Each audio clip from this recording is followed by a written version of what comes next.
Bonjour tout le monde, est-ce que vous allez bien? Oui, je suis content de vous accueillir. Je m'appelle David Chouinard, je suis pasteur de l'Église. Que vous le veuillez ou non, on s'en va vers Noël. On arrive dans 3, 4 dimanches. En fait, le 25 décembre, ça tombe un dimanche. Donc, comme vous avez pu voir, on commence une nouvelle série ce matin qui est sur le thème de Noël et qu'on a intitulé « Mon histoire, son histoire ». Je réfléchissais, à chaque année, cette série revient. C'est un passage obligé. On passe à travers Noël. C'est un rappel qu'on est dans une dictature qui est le temps. Donc, à chaque année passe et puis on franchit des nouveaux Noëls. Et puis, je réfléchissais à savoir comment est-ce qu'on ne peut pas réinventer Noël à chaque année, réinventer des nouvelles perspectives. Mais celle que Dieu a placée sur mon cœur pour les prochaines semaines, les 3 prochaines semaines, c'est comment est-ce que justement l'histoire de Noël, cette histoire de la nativité qu'on entend parler, peut-être encore, peut-être de moins en moins, dépendamment de quel milieu vous êtes, et qui peut influencer, finalement, même transformer notre histoire. Est-ce que c'est une histoire qui, encore aujourd'hui, change des vies? Est-ce que c'est des histoires qui endorment les enfants avant de se coucher, puis qui est entremêlée, par exemple, avec des histoires plus contemporaines qui tournent autour de Noël sur toutes ses coutures? Donc, est-ce que cette histoire-là, justement, de la nativité peut transformer notre histoire? Et c'est la question que j'aimerais qu'on se pose. Et à travers la série, la façon que je voulais apporter les choses pour qu'on puisse aussi voir certains éléments différents, à chacun des dimanches, on a 3 dimanches, incluant celui-ci présentement, on a un témoignage qui va être à la fin du discours d'une personne qui va avoir été invitée puis qui va tout simplement raconter comment est-ce que cette histoire de la nativité a apporté des changements dans son histoire. Donc, ça sera l'occasion d'entendre du moins 3 témoignages, peut-être d'autres, on aura l'occasion de faire une petite compilation vidéo, on verra. Mais comment est-ce que finalement, on pourra même s'identifier à ces gens qui auront vécu différentes histoires? Comment est-ce que cette histoire-là peut transformer encore aujourd'hui notre histoire? Un homme bien connu, peut-être un peu moins au Québec, mais qu'on a quand même déjà entendu parler, qui est Larry King, a fait une citation intéressante à l'égard de Jésus. À un moment donné, Larry King est reconnu comme un homme qui est un intervieweur et puis qui est excellent justement pour aller au fond des choses, pour poser des questions, pour aller chercher la question que tout le monde se pose. Et puis à un moment donné, il s'est fait demander lui-même cette question.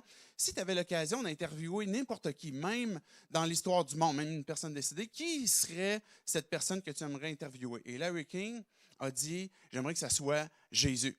Et ce qu'il a dit, il dit, si je pouvais interviewer une personne dans toute l'histoire, ce serait Jésus-Christ. J'aimerais lui demander si vraiment il est né d'une vierge, parce que la réponse à cette question pourrait définir le reste de l'histoire. Larry King se dit plutôt athée, ne se dit pas croyant, mais si j'avais l'occasion d'un personnage dans l'histoire que je pourrais interviewer, puis une question que j'aimerais demander, c'est, est-ce que Jésus, ta mère, était vierge quand tu as été conçu? Et je trouve que c'est une question excellente. C'est une question que, veut pas, que même si Larry King se pose, peut-être que vous la posez vous aussi. Peut-être que c'est pour toi cette question à dire, tu sais, l'histoire de la nativité, là, cette histoire-là d'une vierge qui n'a jamais eu de relation sexuelle avec un homme et de sa vie, qui finalement serait tombée enceinte d'un enfant Dieu.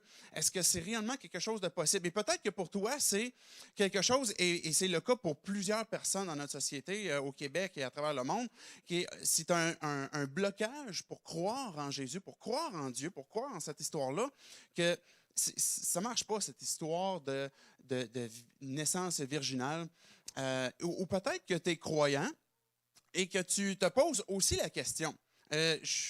Récemment, ma femme est allée à des rencontres de parents. Et puis, vous savez, quand je suis pasteur, je dis à des gens qu'est-ce que je fais dans la vie. Rapidement, veux pas, on aborde le sujet de la foi. Parce que qu'est-ce que tu fais dans la vie? Je suis pasteur. Souvent, la réaction est un peu spéciale. Elle est fun à voir aussi. Là. C'est, pasteur, c'est quoi ça? Ah ouais, puis là j'explique que, pasteur, c'est, pour faire un parallèle avec le Québec, c'est un peu comme un curé, mais qui a le droit de se marier, puis qui croit différentes choses différentes. Ah, puis là, la première référence qui vient souvent, c'est « Ah oui, c'est vrai, vous autres, vous ne croyez pas à la Vierge Marie. Hein? » C'est souvent la première chose que peut-être que vous-même, que vous vous dites « Ben oui, c'est vrai, les églises protestantes ne vont pas nécessairement croire à la Vierge Marie. » Donc, quand ma femme est allée à une rencontre de parents, rencontrer un des professeurs, ben là, justement, le sujet est entré. Puis là, spontanément, le professeur a dit « Ah oui, c'est vrai, vous autres, vous ne croyez pas à la Vierge Marie. » Puis, et dans le fond aussi, c'est vrai que c'est difficile à croire, cette histoire de naissance virginale, puis tout ça. Et rapidement, elle a associé la croyance protestante que on ne croit pas que Jésus soit né d'une Vierge Marie. Il y a des nuances évidemment qu'on fait avec le catholicisme, par exemple, que les protestants vont faire en disant ben c'est pas une immaculée conception ou est-ce que Marie est restée vierge toute sa vie, est-ce qu'elle était sans péché. Donc on ne croit pas que Marie était sans péché. On croit que Marie était une femme à qui une grâce lui a été faite, une grande grâce lui a été faite, qu'elle a été vierge effectivement, puis je vais expliquer justement cet élément-là. Donc, il y a des nuances qui sont faites, mais oui, on croit que Marie, elle était vierge au moment qu'elle a été conçue. Mais pourquoi est-ce que, même si, comme je disais, on est croyant, peut-être qu'on est dans une position où ce qu'on se dit, mais tu sais, je réalise que c'est vrai que c'est difficile à défendre. Là. Tu sais, quand que je parle avec quelqu'un qui ne croit pas en Dieu, et qui me dit, tu sais, l'histoire de la Vierge, là, c'est un peu weird, là, puis j'ai de la misère à croire en Dieu à cause de ça.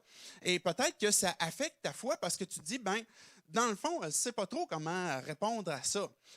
Fait que c'est certain de ces éléments de réponse que je veux apporter ce matin, que la question de Larry King, finalement, si on pouvait interviewer Jésus, qu'on peut lui poser la question, Jésus, est-ce que tu es né vraiment d'une vierge?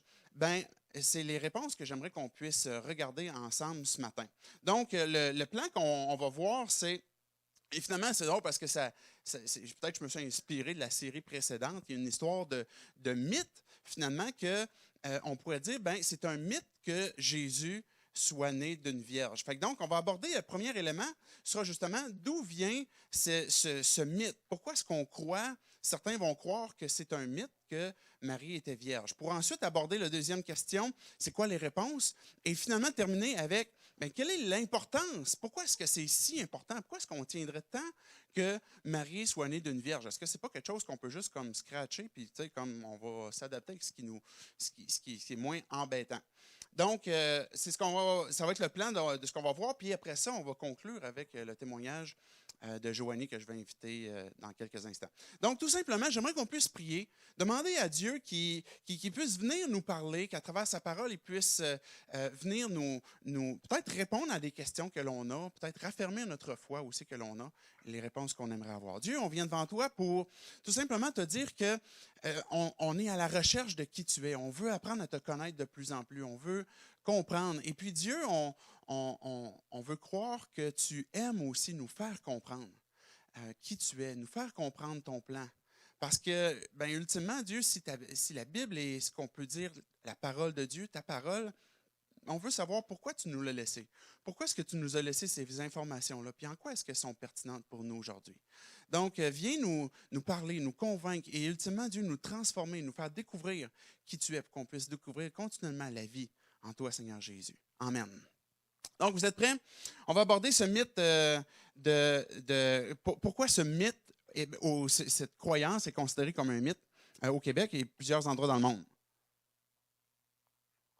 Donc, les premiers, je dirais les principaux arguments qui fait qu'on se dit que la naissance virginale est un mythe, je vais les énumérer rapidement, puis après ça, on va aborder chacun de ces arguments-là. Donc, les principaux arguments, on va dire, ben, il manque de preuves historiques à l'égard de la naissance virginale. On a quelques éléments qui sont dans la Bible, mais après ça, on dirait qu'il n'y a plus rien. Donc, l'historicité est faible en ce qui concerne la naissance virginale. Et c'est la raison pour laquelle on peut avoir la difficulté à croire à la naissance virginale. Il pourrait y avoir aussi l'argument de traduction. On peut aller à l'autre slide avant que je parle d'appui biblique et puis l'impossibilité.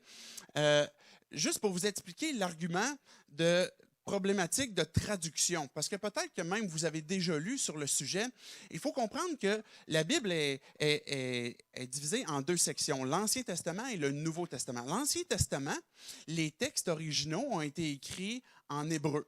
Donc, bon, c'est une langue qui était parlée encore au temps de Jésus, peut-être un peu plus araméen, mais l'hébreu, c'est ce qui a constitué les premiers textes de l'Ancien Testament. Le Nouveau Testament a été écrit en grec, principalement. Donc, c'est deux langues différentes. La première prophétie qu'on a entendue à l'égard de Jésus, qui devait naître d'une vierge, c'est dans Ésaïe. Donc, environ 700 ans avant même la naissance de Jésus, Dieu avait envoyé une prophétie, par exemple, à travers Ésaïe, Ésaïe 7, 14. Peut-être qu'on peut mettre le texte. Voilà ce que ça dit. Voilà pourquoi c'est le Seigneur lui-même qui vous donnera un signe. La Vierge sera enceinte, elle mettra au monde un fils et on l'appellera Emmanuel. Donc, dans l'hébreu, le mot vierge, c'est Alma. Je ne sais pas si vous connaissez une Alma, mais Alma veut dire littéralement une jeune femme. Donc, Alma, ça ne sonne pas très jeune pourtant, mais c'est ce que ça veut dire, c'est une jeune femme. Donc, dans l'hébreu, Alma, il faut comprendre que dans le contexte, puis ce n'est pas notre culture à nous aujourd'hui, une jeune femme dans notre contexte à nous aujourd'hui n'est pas nécessairement vierge. Par contre, quand on se reporte à cette époque-là, ben, c'est un des synonymes. Donc, quand on va dire, par exemple, Alma, on va dire c'est une jeune femme, ça va souvent être sous-entendu que c'est une vierge. Donc, c'est une femme qui n'a pas connu d'homme. Mais littéralement, on pourrait dire effectivement jeune vierge, jeune femme, pour aller avec les deux. Donc, un peu plus tard, ce qui est arrivé, c'est que quand la langue grecque a été très répandue, justement avec l'Empire qui s'est étendu, la langue grecque s'est répandue. Puis là, à un moment donné, ils ont décidé de faire une traduction de l'hébreu, de l'Ancien Testament, en grec. Donc, la Septante, c'est ce qu'on appelle la traduction grecque de l'Ancien Testament qui est en hébreu. Est-ce que vous me suivez jusque-là? Donc, quand ils ont fait la Septante, donc ils ont écrit en grec ce qui était écrit en hébreu, eux, ils ont utilisé un autre mot qui est parthénos, qui littéralement en grec veut dire vierge. Donc, l'argument qui est derrière, puis on va lire le texte de Matthieu et de Luc, quand Matthieu, par exemple, il va dire « La Vierge sera enceinte, elle mettra au monde un fils, il l'appellera Emmanuel ».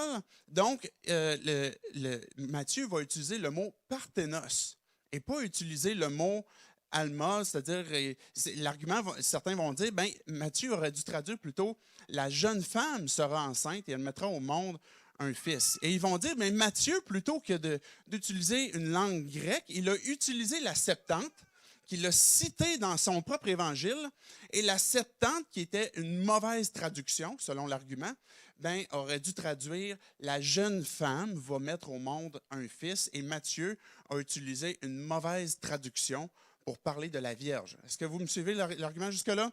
OK, Luc, finalement, c'est un peu la même chose. Regardez ce que Luc il dit. Le 6e mois, l'ange Gabriel fut envoyé par Dieu dans une ville de Galilée appelée Nazareth, chez une vierge fiancée à un homme de la famille de David appelé Joseph. Le nom de la vierge était Marie. L'ange entra chez elle et dit, « Je te salue, toi à qui une grâce a été faite. Le Seigneur est avec toi. Tu es bénie parmi les femmes. » Et troublée par cette parole, Marie se demandait ce que pouvait signifier une telle salutation. Donc, ça nous donne l'occasion maintenant de relire les textes qui tournent autour de la Nativité.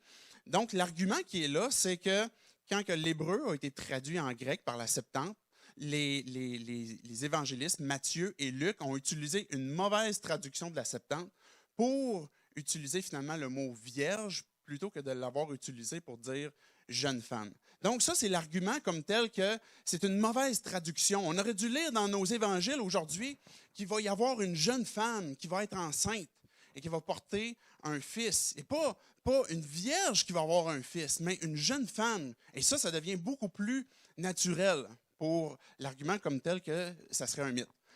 On poursuit avec les différents arguments pour aller rapidement, puis après ça, aborder chacun de ces éléments-là pour voir qu'est-ce qu'on peut en comprendre aussi réellement. Donc, il y a l'autre argument, on pourrait peut-être revenir à l'énumération des différents arguments qui concernent le mythe, on peut reculer, qui est finalement l'historicité, que je disais tantôt, la mauvaise traduction. Un autre argument qui va dire que c'est un mythe, c'est un appui biblique faible.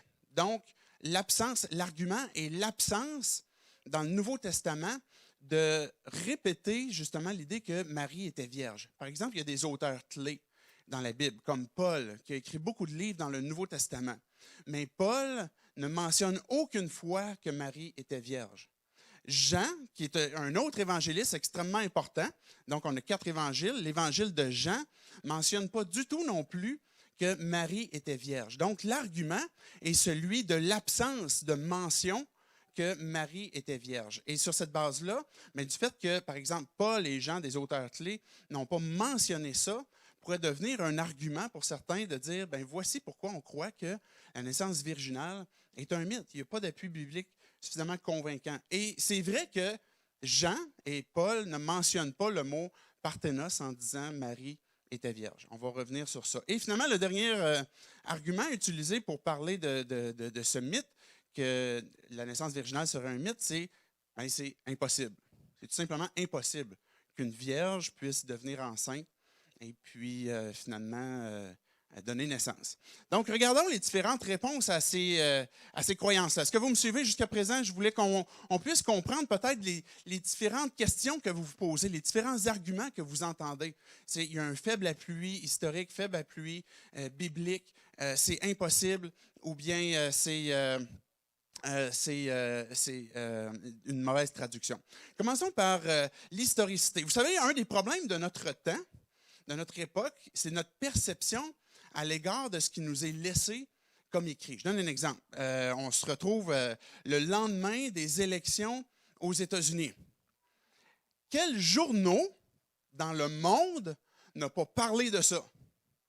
Le lendemain, je ne sais pas, j'exagère peut-être, mais peut-être pas beaucoup. Quelle partie du monde n'a pas parlé de ça dans sa ville, dans son pays? Et le lendemain, dans le contexte dans lequel on vit, quand il se produit un événement, c'est presque instantané qu'on a des écrits qui nous sont laissés. On a des photos. On a chacun d'entre nous, probablement tous, ou presque un cellulaire. Et puis, si je fais une niaiserie le matin, vous allez me prendre en photo, ça va être sur Facebook. Et puis, j'aurai même pas le temps de revenir chez nous. Tout le monde va le savoir. Donc, l'information est pratiquement instantanée, comme l'histoire que je viens de dire de Donald Trump, qui se répand à travers le monde. Mais ça n'a pas toujours été comme ça. Et évidemment, on est conscient de ça. Mais il faut revenir aussi dans un contexte où l'information ou l'historicité n'est pas aussi instantanée. Et peut-être que notre problème, nous, de notre côté, c'est de justement vérifier les sources, de vérifier tout ce qui nous est dit sur Facebook pour voir ce que c'est vraiment vrai. Maintenant, l'historicité à l'égard de la naissance virginale, est-ce que réellement, il n'y a pas d'appui biblique? J'aimerais juste pour nous faire réfléchir, qui a déjà entendu parler de Pompéi? Ou peut-être vu le film? Pompéi, c'est 75 ans après Jésus-Christ. C'est quand même pas si loin, hein? Puis vous en avez entendu parler. Et qui d'entre nous remet en question l'existence de cette ville-là? On est d'accord pour dire qu'elle a déjà existé. Qui a déjà entendu parler d'Alexandre le Grand? Alexandre le Grand, on en a tous, à quelque part, à un moment donné, entendu son nom, entendu parler. Et pourtant, Alexandre le Grand, c'est 336 ans avant Jésus-Christ. Et on accepte l'historicité de cet événement-là, de ces événements-là. Peut-être vous avez déjà vu le film 300 avec Léonidas, qui est aussi un épisode hollywoodien, mais un épisode historique avec ce qui se passait avec le roi Xerxès, le roi de Perse. Donc ça, c'est 480 ans avant Jésus-Christ. Peut-être, finalement, je vais aller plus vite dans ma liste, là, parce que j'en ai plusieurs, mais vous avez peut-être déjà même entendu parler de Toutankhamon. Hein? C'est quelqu'un qui aimerait ça avoir son compte de banque? Mais Toutankhamon était un pharaon comme ultra riche, puis on en a tous entendu parler. Et puis, il n'y a personne d'entre nous qui remet en doute l'historicité de Toutankhamon. Et pourtant, il date de moins 1335 ans avant Jésus-Christ. Et pourtant, ce qui nous est laissé à travers l'histoire est de loin inférieur à l'historicité qui nous est laissée à l'égard, par exemple, de la Bible et à l'égard de Jésus. Et pas pour revenir sur tout ce qui a été dit déjà dans la série précédente en ce qui concerne la Bible, mais juste pour expliquer justement les textes que l'on a. On a des textes on peut se fier et puis je vous fais tout simplement vous référer au discours de Robert Pinkston, encore, qui nous avait parlé sur la pertinence de la Bible. Peut-être qu'on peut mettre la slide, juste prendre comme 3 secondes juste pour vous montrer ça, puis après, on fait ça disparaître. Et c'est écrypté un peu. Mais ce que vous voyez tout en haut, finalement, c'est la fiabilité du Nouveau Testament. Et on voit il va falloir que je m'approche moi-même, que le Nouveau Testament, finalement, nous a laissé 24 000 copies, Et 24 000 copies nous ont été laissées et la distance entre les événements qui se sont produits et les premiers écrits qui ont commencé à être écrits, c'est entre 60 et 70 ans. Donc, à partir du moment que l'événement se produit, c'est 60-70 ans et on a 24 000 copies. Mais quand on fait une comparaison avec plusieurs autres éléments, par exemple de Homère ou de César, par exemple, on a 50 copies, si je vois bien, excusez, ce n'était pas suffisamment clair, 50 copies qui nous est laissées et les événements, à partir du moment que ça s'est produit, puis la distance où ça nous a été laissé, c'est 1000 ans. Donc, ce que l'on a du Nouveau Testament, ce que l'on a des écrits des évangiles sont extrêmement fiables pour qu'on puisse dire, OK, est-ce qu'on peut considérer déjà les évangiles comme faisant partie de l'histoire qui nous est laissée, sans tout de suite les scratcher puis dire, non, ça, on ne croit pas ça parce qu'on est inconfortable avec ce qui nous est laissé, avec ce qui nous est communiqué. Maintenant, comme ce que je viens d'énumérer, les différentes citations historiques, on est très à l'aise avec Alexandre le Grand, avec Toutankhamon, avec plusieurs personnages, des fois un peu moins avec Jésus. Mais je continue avec certains éléments historiques qui nous ont été laissés.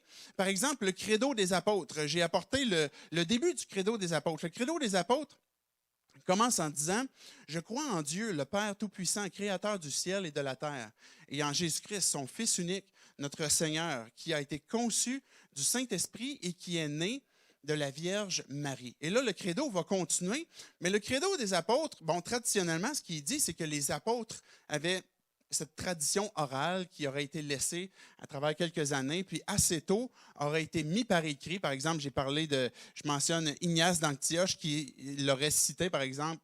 Ignace existait entre 35 et 113 après Jésus-Christ, qui fait explicitement l'allusion du symbole des apôtres. Donc, très tôt dans l'histoire, on a des citations, par exemple, du symbole des apôtres qui nous auraient été laissées, des sources même externes à la Bible, et que dire, bien, dans le symbole des apôtres, nous est laissé même la naissance virginale de voici ce que les premiers chrétiens, les tout premiers chrétiens qui ont été présents à ce moment-là, croyaient à l'égard de la naissance virginale.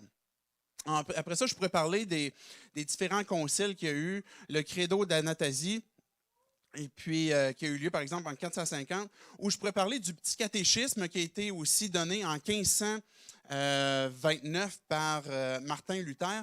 Donc, il y a eu plusieurs citations historiques, commençant très tôt, se rendant jusqu'à Martin Luther, où, à travers l'histoire, sur une longue période de temps, on acceptait le fait que Jésus soit né d'une vierge. Je vais même oser aller un petit peu plus loin. Je vais même citer le Coran ce matin. Le Coran qui a été écrit 630 après Jésus-Christ. Donc, on se trouve quand même assez tôt après Jésus-Christ. Donc, même les musulmans qui regardent le Coran vont voir ce qui est écrit, par exemple, dans la Sourate 3. Et ça dit, « Et quand les anges dirent, « Ô Marie, Dieu t'annonce la bonne nouvelle d'une parole de sa part. Son nom sera le Messie, Jésus, fils de Marie, illustre en ce monde comme dans l'au-delà et l'un des rapprochés de Dieu. Il parlera aux gens dès le berceau et en son âge mûr, il sera du nombre des vertueux. » Et elle dit, « Seigneur, comment pourrais-je avoir un enfant alors qu'aucun homme m'a touché? » Donc, même le Coran, qui se trouve finalement, la raison pour laquelle je cite, c'est qu'il a été écrit quand même très tôt, en 630, va parler de Jésus et même de la naissance virginale de Jésus à travers le Coran. Donc, même d'autres peuples, d'autres religions ont cru et croient encore aujourd'hui que Marie était vierge au moment que Jésus a été conçu. Donc, ça, c'est ce qui concerne l'historicité. Est-ce que la traduction qui nous a été laissée, et là, il ne faut pas que je vous endorme avec un cours non plus de 12 heures, là. Il faut que je prenne mon souffle aussi. Je continue d'avancer. Est-ce que la traduction était mauvaise? On entend parler de Alma tantôt. Est-ce que c'est une jeune femme ou est-ce que c'est Parthénos? On aurait-tu dû dire vraiment une vierge? Donc, dans le cas de Matthieu, il connaît bien l'hébreu. Okay? C'est un gars qui parle hébreu. C'est un gars qui, quand il écrit son évangile, le but de son évangile, c'est de démontrer aux Juifs, aux gens qui sont hébreux, comment est-ce que Jésus est le Messie. Vous me suivez? Ça, c'est l'intention de l'évangile de Matthieu. Donc, Matthieu, lui, il va amener son peuple, les Hébreux, à dire, regardez, là, Jésus est le Messie, Jésus est le roi. Et il va citer plein de prophéties qui étaient données plusieurs centaines d'années avant que Jésus naisse pour dire, regardez, il était annoncé. Regardez, c'est pas un hasard si les rois mages, on appelle les rois mages, là, si les mages d'Orient sont venus, puis sont arrivés finalement en Judée, puis qui ont cherché le roi des Juifs, c'est qu'à quelque part, Dieu l'avait promis. Il y a des mages, il y a des hommes sages qui ont vu même certaines prophéties et qui ont regardé même la naissance de cette étoile-là qui devait venir. Donc, Matthieu va citer ces éléments-là pour dire aux Hébreux, est-ce que vous comprenez, est-ce que vous croyez ce qui vient de se passer? Maintenant, quand Matthieu, on peut mettre Matthieu 1, 20 à 23,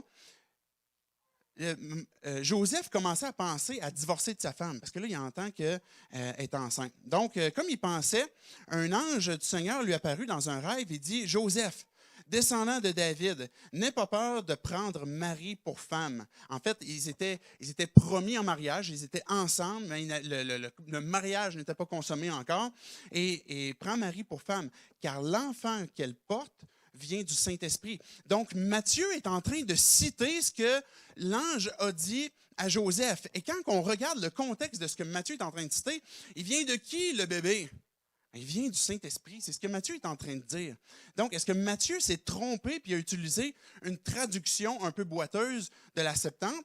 Alors, verset 21, « Elle mettra au monde un fils et tu lui donneras le nom de Jésus, » qui veut dire Yeshua, celui qui sauve, car c'est lui qui sauvera son peuple de ses péchés. Tout cela, verset 22, arriva afin que s'accomplisse ce que le Seigneur avait annoncé par le prophète, la Vierge. Et là, on est en train de citer Ésaïe. Et Matthieu, c'est lui qui est en train de citer Ésaïe. La Vierge sera enceinte, elle mettra au monde un fils et on l'appellera Emmanuel, ce qui signifie Dieu avec nous. Donc, quand Matthieu va utiliser le mot parthénos, Matthieu, là, il comprend très bien l'hébreu. Et il comprend qu'il y a des gens qui ne sont pas hébreux, qui vont parler grec, qui ont besoin de comprendre aussi le sens qu'il y a derrière.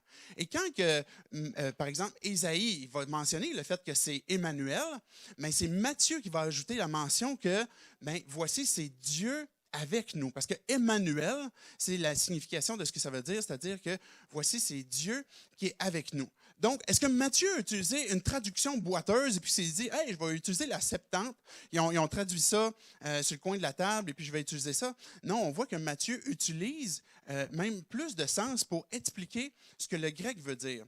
Et le contexte nous montre bien aussi ce qui se passe avec Luc, par exemple. Je vais parler de Luc de son texte dans quelques instants. Mais pour comprendre qui est Luc, okay? Juste pour comprendre, est-ce que Luc aurait pu utiliser le mot parthénos, qui est une faible traduction, puis il aurait dû traduire le mot jeune femme? Luc, c'est un médecin. Okay? On dit dans la Bible qu'il est médecin. Il en a déjà vu des femmes. Il sait c'est quoi une femme enceinte. Il sait c'est quoi une vierge. Luc, c'est on va le dire dans nos mots d'aujourd'hui, c'est un scientifique. C'est un gars qui aime réfléchir. C'est un gars qui aime les mots précis. Quand que vous voulez apprendre le grec, par exemple, ce que j'ai déjà essayé puis qui est rendu loin en arrière, le grec, l'évangile de Luc est le livre avec Actes des apôtres que Luc a écrit, les livres les plus difficiles du Nouveau Testament à lire. Parce que c'est plein de mots précis, des apax legomenon. C'est des mots qui sont utilisés une seule fois dans le Nouveau Testament et qu'on ne peut pas se référer à les autres occurrences qui sont arrivées. Donc, Luc est un médecin, un homme de précision, un homme qui aime les mots particuliers aussi. Et il va dire, regardez, je vais juste vous le citer, je ne l'ai pas apporté ici. Plusieurs ont entrepris de composer, par exemple, un récit des événements qui se sont accomplis parmi nous. Donc, Luc, au tout début de son épître, de son évangile, est en train de dire « Plusieurs personnes ont voulu faire des recherches et d'après ce qu'ils nous ont transmis, ceux qui ont été des témoins oculaires dès le commencement et qui sont devenus des serviteurs de la parole. » Donc, Luc il va dire « Il m'est donc apparu bon à moi aussi, qui me suis soigneusement informé sur toutes ces choses dès leur origine, de te les exposer par écrit d'une manière suivie, excellent Théophile. » Traditionnellement, la tradition nous dit que même Théophile serait fort probablement un dignitaire romain. Donc, il est en train de transmettre par écrit à un dignitaire romain tout ce qui s'est passé dès le début d'une manière suivie. Et il va dire, afin que tu reconnaisses la certitude des enseignements que tu as reçus. OK, maintenant, je vous pose une question. Avant que je vous pose la question, je fais une autre chose. Ça va long. Je prends une gorgée d'eau puis je vous lis un petit texte. Luc, il va dire dans Luc 1, Marie dit à l'ange, « Comment cela se fera-t-il? Comment est-ce que moi je vais avoir un bébé, là? Puisque je n'ai pas de relation, et on parle de relation sexuelle, là, si vous n'avez pas compris l'idée, là, j'ai jamais couché avec un gars. » Verset 35. L'ange lui répondit, « Le Saint-Esprit viendra sur toi. La puissance du Très-Haut te couvrira de son ombre. Et c'est pourquoi le Saint-Enfant qui naîtra sera appelé Fils de Dieu. » Le contexte de ce que Luc nous rappelle, de ce que Luc nous donne, nous démontre que la réaction de Marie n'est pas la réaction de, imaginez une jeune femme, « Hein, je vais tomber enceinte. » Bien, c'est bien évident qu'il y a des jeunes femmes qui tombaient enceintes. Les femmes qui étaient mariées et puis qui pouvaient être des jeunes femmes, c'était dans l'ordre naturel des choses qu'elles allaient tomber enceintes. Mais pour une femme qui n'avait jamais eu de rapport, jamais eu de relation sexuelle avec un homme, c'était une surprise. C'était impossible parce que j'ai jamais couché avec un homme. Donc, le contexte que Luc nous révèle nous montre que Marie était surprise, que ce n'est pas parce qu'elle est une jeune femme, c'est parce qu'elle est vierge. Maintenant, la question que j'ai pour vous, imaginons Luc, qui est un médecin, qui est particulièrement loquace en grec et qui est en train de transmettre des recherches précises à un dignitaire romain de manière suivie. Est-ce que ça se peut qu'il ait utilisé un mot, comme le mot vierge, qui a été mal traduit du grec à partir de la Septante pour essayer de communiquer ce qu'il veut dire? La réponse est non. On ne peut pas penser ça de Luc avec tout ce que l'on connaît de lui et ce qu'il nous a laissé aussi. Donc, est-ce que la traduction est réellement un argument pour dire non, ça a été mal traduit le Nouveau Testament et on devrait avoir traduit jeune femme? La réponse est non. Plusieurs contextes, que ce soit Matthieu et que ce soit Luc, nous démontrent que réellement, ils n'ont pas utilisé la Septante. Ils ont utilisé leur vocabulaire, inspiré de l'Esprit Saint, pour communiquer ce qui est en train de se produire. Maintenant, il faut que j'avance. Est-ce que, bibliquement, c'était soutenu? L'argument, certains vont dire, non, c'était insuffisamment soutenu bibliquement. Mais je vais aller rapidement, juste pour survoler cet argument-là.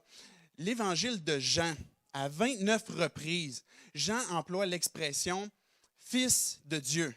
Okay? Quand que Jean utilise cette expression-là, le but pour lui, c'est de nous dire, est-ce que vous comprenez, à travers l'Évangile, je suis en train de vous communiquer, que Jésus, c'est le Fils de Dieu. C'est là le sens qu'il y a derrière la naissance virginale. Jésus est appelé aussi le Fils de l'homme. Mais Jean, lui, ce qu'il veut communiquer, c'est implicite. J'ai même pas besoin de mentionner le fait qu'elle était vierge. Quand que Jean va parler au tout début de son évangile, il va parler plutôt de sa naissance, même pas sa naissance, mais de sa préexistence au ciel. Jésus était avec Dieu, Jésus était Dieu, et la parole s'est faite chair. Elle est venue parmi nous, elle a habité avec nous, on a vu sa gloire. Et Jean est en train de nous dire, en fait, là, Jésus, là, c'est Emmanuel, c'est Dieu avec nous, c'est le Fils de Dieu. Donc, il est vrai que Jean n'utilise pas le mot vierge. Et quand on regarde son évangile, on force de constater que, en fait, Jean affirme continuellement le fait que Jésus soit le Fils de Dieu. Paul n'en parle pas. Paul ne va pas dire non plus « Marie était vierge ». Dans le même sens que Jean, c'est-à-dire que c'était implicite dans sa compréhension, mais pour Paul, régulièrement, il va employer l'expression « Fils de Dieu ». Je vais juste vous donner une courte citation très forte, en passant, si vous doutez de la divinité de Jésus, et si vous avez des témoins de Jéhovah qui viennent cogner à vos portes, même eux, dans leur traduction du Monde Nouveau, c'est écrit comme ça. Faites attention, Colossiens 2,8, faites attention que personne ne vous prenne au piège par la philosophie, par des tromperies sans fondement qui s'appuient sur la tradition des hommes, sur les principes élémentaires qui régissent le monde et non sur Christ. En effet, c'est en lui, on vient de parler de Christ, c'est en Jésus qu'habite corporellement toute la plénitude de la divinité. Donc, Paul est en train d'affirmer le fait que Jésus est le Fils de Dieu. En lui, corporellement, habite, et je ne sais pas si vous savez c'est quoi une plénitude, là. Quand votre vessie est dans la plénitude, c'est vous allez à la toilette comme là. Il n'y a pas d'autre stop. Là. Si vous allez dans la plénitude, vous allez à la toilette. Mais imaginez toute la plénitude. C'est comme, t'as-tu catché qu'il n'y a vraiment plus de place? Il n'y a vraiment plus de place. Dans son corps, là, Jésus, toute la plénitude de la divinité était en lui. Hey, Paul, là, y a-tu besoin de mentionner, hey, Marie était vierge? Mais non, il est en train de taper sur le clou en disant, mais la virginité est en train de démontrer justement la divinité de ce personnage-là qui est Jésus, qui est tout à fait particulier. Et c'est ça son argument. Et je reviens à une des choses que Jean a dites. Voilà, et là, je pense qu'on l'a ici, Jean 5, verset 18. Voilà pourquoi les Juifs cherchaient encore plus à faire mourir Jésus. Parce que non seulement ils violaient le sabbat, Jésus ne s'embarrassait pas de ce que toutes les traditions que les Juifs se faisaient, mais il appelait aussi Dieu, son propre Père, se faisant lui-même égal à Dieu. Jean, l'évangéliste, mentionne cet épisode-là pour dire Jésus, quand il disait aux Juifs, Dieu, c'est mon Père. Eux autres, là, ils sautaient des plombs. Ils cherchaient des roches. Puis ils voulaient le lapider. Parce que pour un Juif, quand tu dis, voici, lui, c'est mon Père, c'est voici, c'est ma nature, voici, je lui ressemble, je suis comme lui, on est de cette même nature. Et Jésus, quand il dit, Dieu, c'est mon Père, je suis le Fils de Dieu, eux autres, là, ils catchent, là, comme tout de suite, là, sans interruption, et on cherche des roches parce que, en fait, on cherchait à le lapider parce que Dieu, Jésus faisant Dieu son propre Père, il se faisait égal à Dieu. Donc, c'est vrai, Jean n'a pas mentionné que Jésus est né d'une vierge, mais l'idée qui en découle est mentionnée partout dans son évangile, puis dans ses épîtres aussi. L'argument de l'impossibilité, j'aimerais tout simplement vous dire que ça, c'est vrai. C'est vrai que c'est impossible. C'est vrai que c'est quelque chose qui était impossible qui se produise. Humainement, ça ne pouvait pas arriver. Mais j'aimerais vous poser la question, est-ce que ce n'est pas ça la nature d'un signe? Est-ce que ce n'est pas ça la nature d'un clin d'œil de Dieu?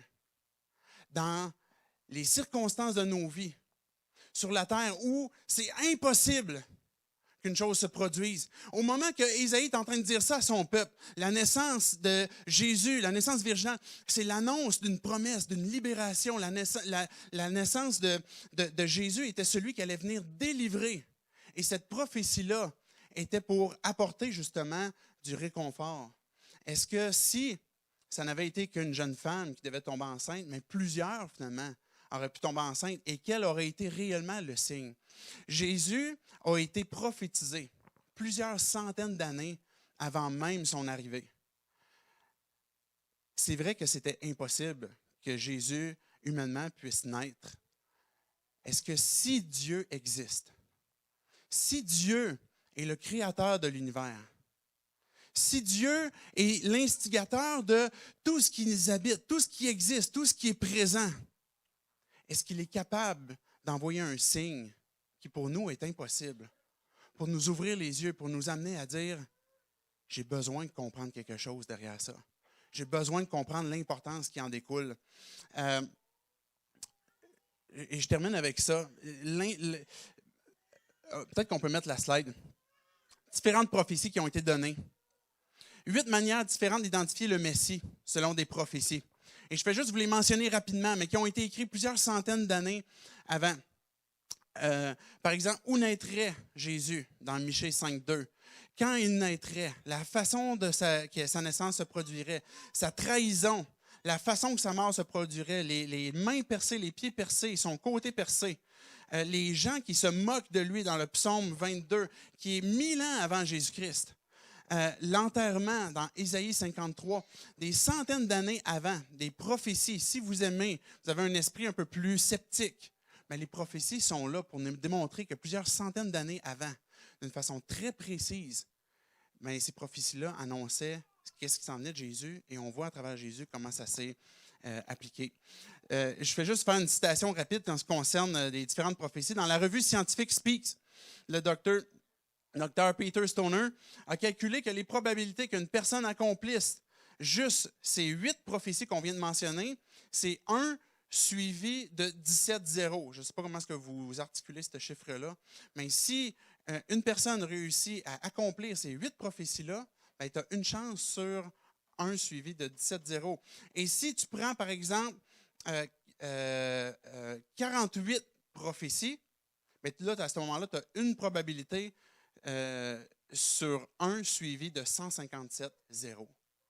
Donc, même les prophéties démontraient que si ça s'accomplit, les probabilités sont presque impossibles que ça s'accomplisse.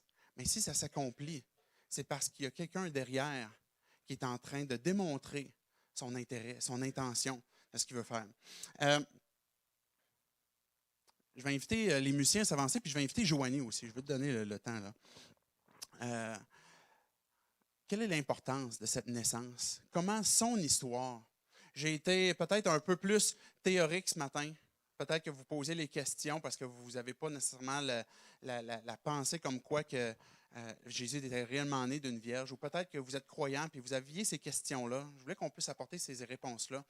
Mais maintenant, sur le plancher des vaches, qu'est-ce que ça change dans nos vies? Comment son histoire transforme nos vies? Et Joanie, je vais t'inviter à venir conter ton histoire. Merci. Oui, c'est... je sais pas, quand on regarde l'histoire de Joseph et Marie, moi, je me dis, ils allaient bientôt se marier. Il y avait sûrement comme des plans pour leur futur. Il y avait sûrement des... Ils voulaient sûrement former une famille. Puis c'est pas mal sûr qu'ils n'avaient pas prévu ça, là, que Jésus allait arriver, le Fils de Dieu. Quand je repense à ma vie à moi, je me dis, il y a des moments dans ma vie où que j'ai vécu aussi des choses comme ça. Je me dis, j'avais pensé que ça allait m'arriver à moi. Il y a environ moins de 2 ans, j'ai vécu une période un peu très dépressive. Puis j'ai pensé à m'enlever la vie. Puis tout ça, ça l'a amené que j'ai pris des décisions qui étaient vraiment mauvaises. Puis ça m'a amené à des places où que j'aurais pas dû être. Puis à travers tout ça, Dieu avait un plan. Même dans des moments de détresse comme ça, Dieu avait un plan, puis il voulait me montrer qu'il m'aimait d'un amour inconditionnel. Puis il a envoyé quelqu'un sur mon chemin que j'avais jamais pensé, puis qui m'a démontré justement cet amour-là inconditionnel qu'il avait pour moi. Le même amour que Jésus a pour chacun de vous. Puis quand je repense à ça, je me dis, aïe, Dieu a vraiment un plan. T'sais, quand il a amené Jésus sur la terre, il y avait un plan aussi à travers ça, peu importe, même si ça me semble vraiment compliqué à comprendre. Mais Dieu a un plan, puis tout ça, c'est pour montrer à quel point il est grand. Puis aujourd'hui, l'homme qui a envoyé dans ma vie à ce moment-là, je l'ai marié. Puis j'aurais jamais pensé à ce moment-là où que c'était le plus creux de ma vie que j'allais rencontrer mon futur mari. Puis tout ça, ça me fait penser qu'il y a vraiment de l'espoir quand on regarde à Jésus. On regarde sa vie, on voit juste comment il est arrivé sur terre. Tu regardes juste au moment où il allait se faire arrêter, il était dans le jardin de Gethsémani, puis le gars, là, il est sur le point de se faire arrêter, puis il sait qu'il s'en va, là, il s'en va se faire crucifier sur une croix. Puis ce qu'il pense à faire, c'est prier puis demander à Dieu de prendre soin de son Église, de prendre soin de ses disciples, de leur rappeler à quel point ils peuvent avoir de la joie puis de l'amour les uns pour les autres. Je sais pas, mais moi, je me dis, c'est le genre de vie que je veux vivre. Que dans les moments difficiles, que je puisse me retourner vers Dieu et dire, hey, je sais que ma joie est dans une place que personne ne peut m'enlever.